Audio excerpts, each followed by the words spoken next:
Ça y est, c'est parti pour la première étape de cet exercice. Le but ici est de permettre à l'utilisateur d'éditer un RAID. Donc moi, ce que je veux, c'est que lorsque je clique sur éditer le RAID ici d'une ligne, je mémorise l'information de ce RAID dans un state. Et si on regarde bien notre useTable, on se retrouve bien avec une colonne ici dans lequel j'ai mon icon button et pen, où au clic, je fais appel à onEdit en lui passant la valeur du RAID. Le onEdit ici est dans le useTable, il est mis à disposition au travers d'un paramètre. Donc ce que je vais pouvoir faire, c'est mapper mon state directement avec le onEdit. Et donc, si je vais dans RAID.tsx, je vais vouloir créer un state. Ça va être selected RAID pour mémoriser le RAID et set selected RAID que je vais pouvoir mapper à mon onEdit. Donc ici, je vais dire que c'est un React.useState et par défaut, c'est de type RAID. Et le RAID, ici, je l'importe depuis mon type schéma Zod et je lui dis que c'est un type. Maintenant, je veux mapper, comme je disais, à mon onEdit cette selected RAID. Et comme on voit, onEdit, par paramètre, c'est un RAID qui est passé. Donc du coup, comme je map avec la signature ici de set selected RAID, bah, je vais directement setter la valeur de RAID à chaque fois que j'aurai un onEdit ici. Maintenant que j'ai ça, je veux passer selected RAID à ma modal. Donc, ce que je peux lui dire ici, c'est de passer RAID, selected RAID. Sauf qu'ici, il n'est pas content puisque RAID modal n'a pas de propriété RAID ici. Donc ce que je veux, c'est rajouter ici la possibilité de passer un RAID, mais optionnel, puisque je veux pouvoir créer un RAID quand même. Donc du coup, ne pas avoir d'informations de RAID déjà passées en paramètre. Donc ici maintenant, ce que je peux lui dire, c'est que je récupère RAID et je récupère les autres propriétés comme avant, mais en faisant un spread pour dire que toutes les autres propriétés sont contenues dans une constante qui s'appelle props. Donc maintenant que j'ai rajouté mon paramètre RAID, ce que je vais vouloir faire, c'est de dire la modale, elle est ouverte dès lors que j'ai RAID qui est rempli. Et là, si on regarde open, qui ici, si je dois le passer dans RAID, ici, donc c'est RAID new modal open ou le RAID que j'ai sélectionné.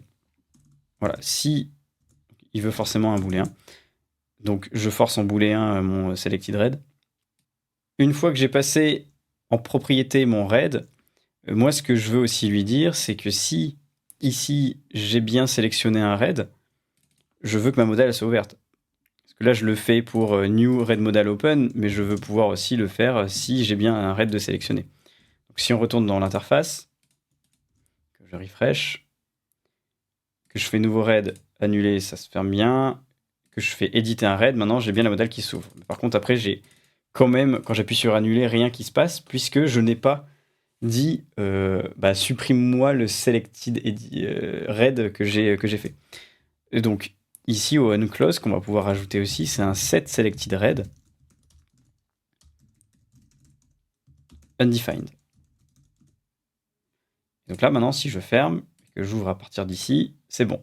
On voit maintenant que j'ai quand même mon formulaire qui est vide. Je vais vouloir l'initialiser. Donc ce que je peux faire maintenant, c'est dans RAID modal, vérifier que j'ai bien cette propriété-là qui a changé. Et donc, rajouter un petit useEffect qui va me permettre de faire un set state à l'intérieur des informations de RAID qui sont à éditer. Donc pour ce faire, il me suffit maintenant de rajouter la même chose ici, passer en paramètre mon useRaidForm, puisque c'est lui qui me passe les informations de mon formulaire. Ici, ce que je vais vouloir lui dire, c'est que je vais rajouter un paramètre qui sera type aussi RAID. Mais sauf que RAID, il sera aussi optionnel et c'est bien de type RAID. Sauf que moi, je veux l'importer.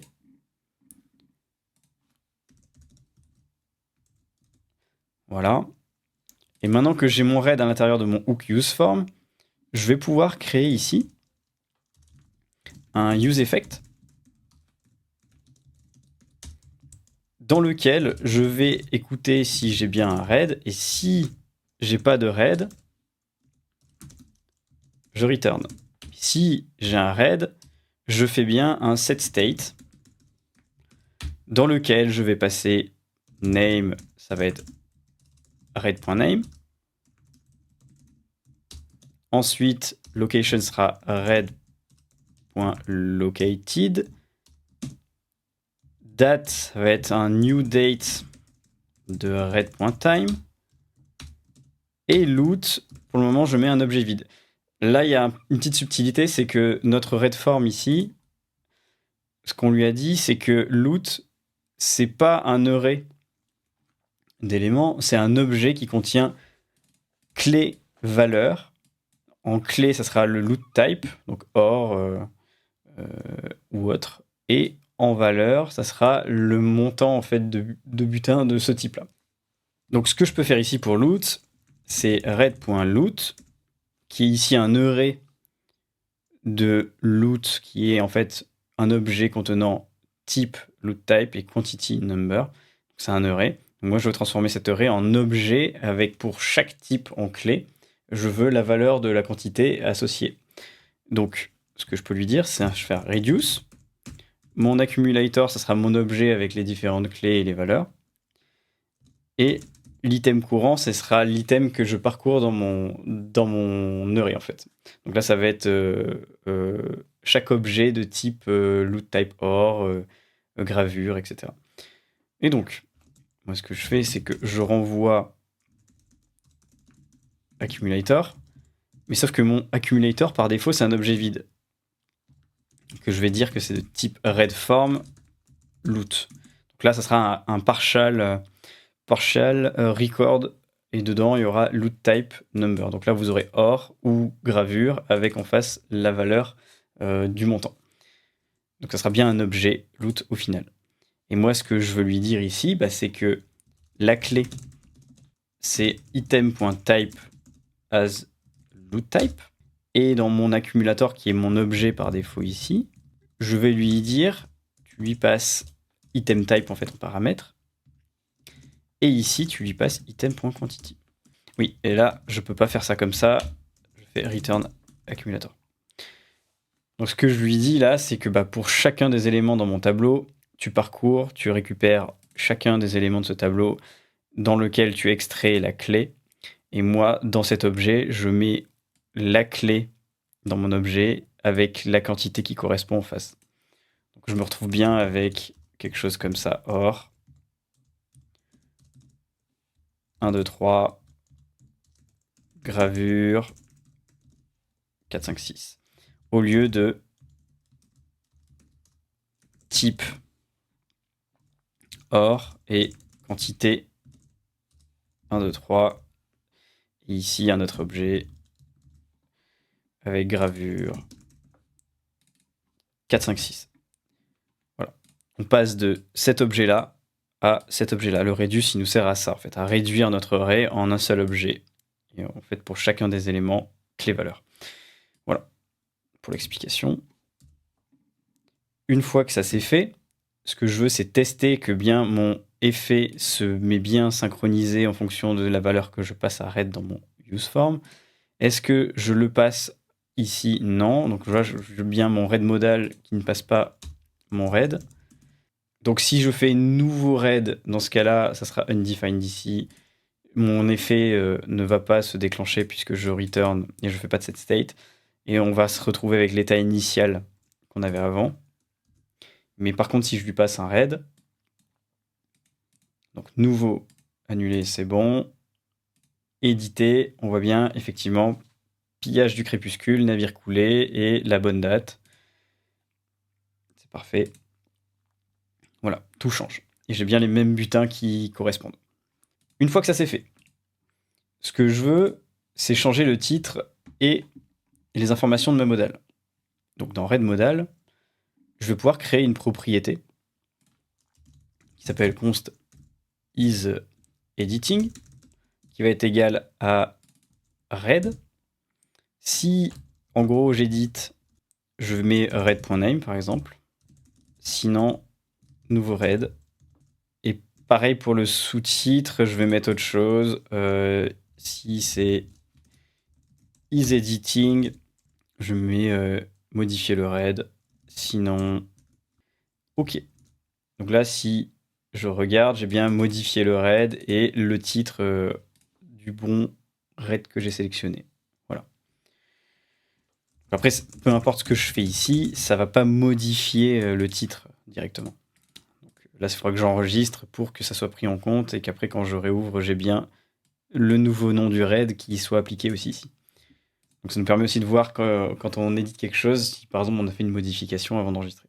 Pour cette partie-là, c'est fait. Donc maintenant, il va y avoir à gérer le cas de je crée ma mutation pour consommer mon nouveau endpoint qui est ici mon API/read/id qui est une méthode patch.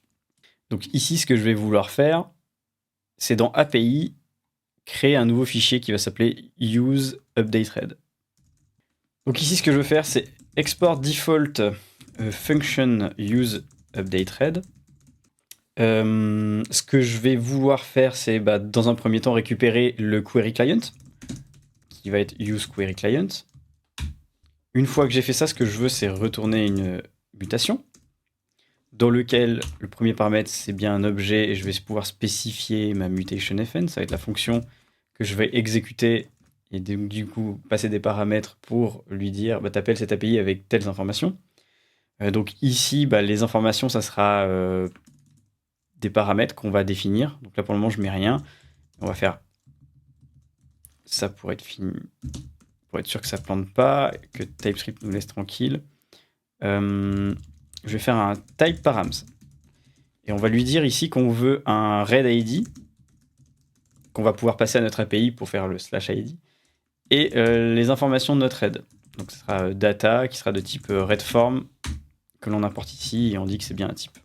Donc ce que je dis maintenant ici, c'est que mes paramètres sont de type params, défini plus haut, dans lequel je vais récupérer mon read_id et mon data.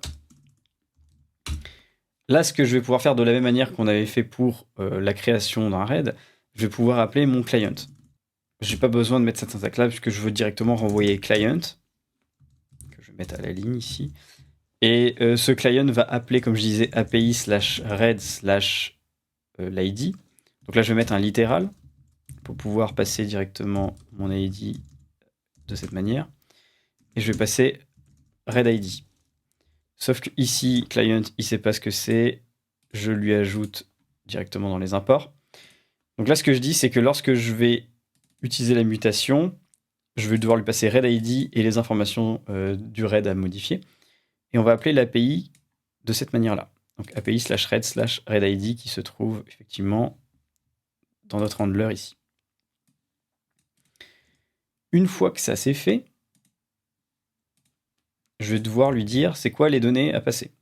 Je ne sais pas si vous vous rappelez, mais pour client, on avait précisé qu'il y avait des options. On peut passer data et le type de méthode. Donc ici, ce qu'on va devoir faire, c'est spécifier au travers d'un objet la méthode, qui sera un type patch, et on va devoir lui passer data. Maintenant que ça c'est fait, on va lui dire au onSuccess de ma mutation, moi ce que je veux, c'est d'invalider la requête. Parce que, je ne sais pas si vous vous rappelez, mais on peut invalider les queries qui sont mises en cache. Si on regarde ici, de read, pour que la liste elle se mette à jour et qu'elle se refetch.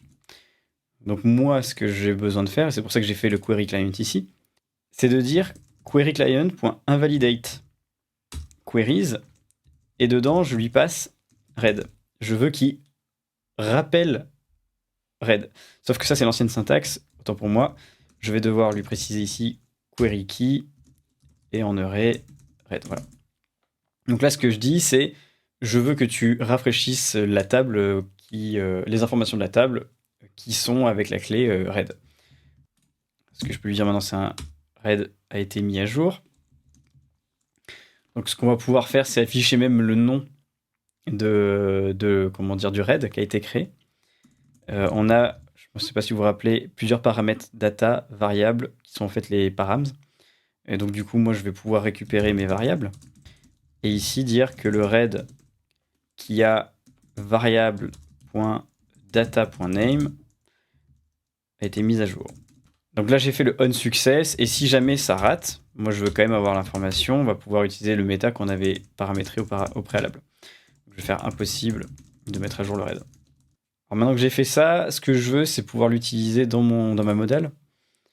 Donc j'ai fait un useNewRed ici. Donc ce que je vais pouvoir faire, c'est de la même manière utiliser la mutation useUpdateRed, dans lequel je vais récupérer mutate, qui sera updateRed.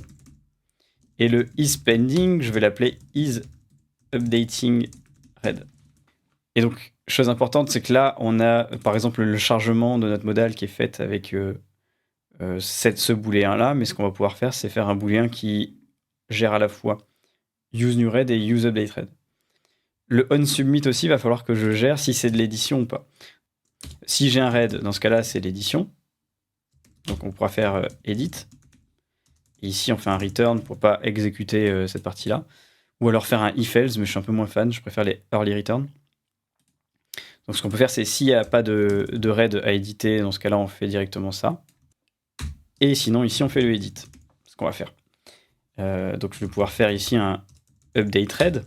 Donc le premier, ça va être ma variable, data, et ensuite readID, qui va être mon read.id, celui que j'ai sélectionné. Et je vais pouvoir aussi définir le onSuccess, et lui dire que je veux de la même manière que quand on a fini de créer avec succès un read, je ferme ma modal. Donc là, on va faire aussi un handle clause de notre update read. Et je ne sais pas si vous vous rappelez de l'étape qu'on a fait juste avant, c'est que dès lors que la modal elle est fermée, on fait un set selected read à undefined. Donc en fait, ça veut dire que même le formulaire sera réinitialisé. Donc là, je lui ai dit, c'est bon, au onSubmit, je veux que tu m'updates le read si j'ai bien un read dans la modal. Si j'ai pas de read, c'est que je suis en création de read. Et en plus, on va afficher les bonnes informations dans la modal correspondante. Du coup, maintenant, ce que je veux, c'est gérer les deux booléens là, au même endroit. Donc, je vais faire un isPending. C'est si j'ai isCreatingRead ou isUpdatingRead. Et donc ici, ce que je vais pouvoir faire, c'est vérifier aux endroits où j'ai utilisé isCreatingRead. Voilà, ici par exemple. Et je vais pouvoir faire un isPending à la place de isCreatingRead. Donc ce qu'on va pouvoir tester, c'est maintenant si ça fonctionne. Donc, j'ouvre ma modal, j'ai bien une modif. Je fais encore ici j'ai bien les informations qui changent. Si je fais un nouveau read, c'est bien. Et donc là, si je lui dis, j'enlève du vent et je fais enregistrer, on m'a bien dit, ça a bien été changé. Et là, quand je réouvre, j'ai bien expédition, mais sans le vent. Si je remets du vent, ça enregistre. Le bouton est bien disabled. Et là, j'ai bien mon composant qui a bien refresh parce que j'ai dit de refresh la query key read. Voilà pour cet exercice, c'est terminé.